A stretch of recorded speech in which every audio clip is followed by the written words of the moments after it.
Welcome to the program. And, I really appreciate your watching. But I also have to say, some weeks, they make it just too easy for us. I mean, this little program is called Busting the Narrative, right? Well, this week, the narrative, the set of cozy assumptions and biases that drive so much of the media, really let it all hang out, Hawaiian style. Let's find out more as we go. Hey, you know this bit already.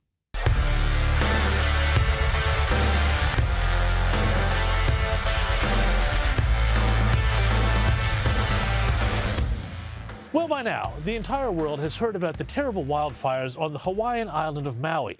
And it's pretty hard to express in words just how bad the devastation has been. The death toll has climbed past 100, with hundreds more people missing. And that's before we get to the property damage, which saw the fires consume most of the historic town of Lahaina. So, it's kind of bad, and you would think the president might go there or even have something to say about all this? Well, let's ask him.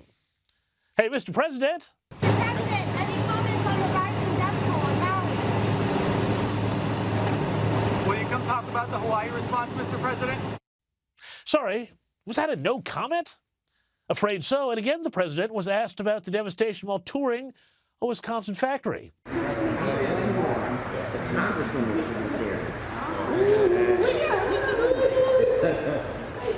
Good to see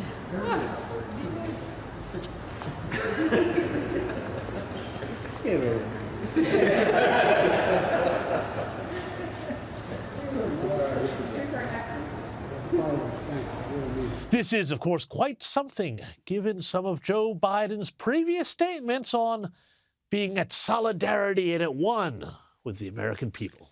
When I ran for president, I made a promise that I would leave no one behind, no part of the country to leave behind.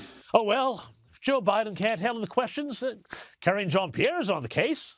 On Hawaii, how does the White House respond to critics who have suggested that the president should not have been vacationing at the beach over the weekend as the Maui crisis became the worst wildfire in a century? So a couple of things, and I've said this multiple times. The president is certainly deeply concerned about the people in Maui. To the point where he has mobilized a whole of government approach here, as he has done many times to deal with these wildfires in Hawaii from the beginning. You've heard directly from the administrator from day one. FEMA has been on the ground dealing with this. There's more than 300 personnel, FEMA personnel. We've talked about the 50,000 meals. We've talked about the 75,000 liters of water.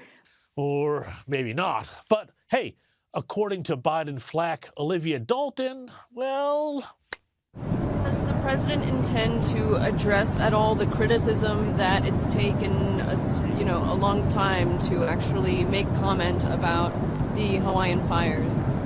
Well, first of all, I would point out that the president first addressed in public remarks the wildfires last Thursday in Salt Lake City. He spoke to this. He put out a statement last week, and he began marshaling a whole of government response from day one. So the fact of the matter is this president has been on it from the beginning. Yeah, that's right. He's been on it from the beginning.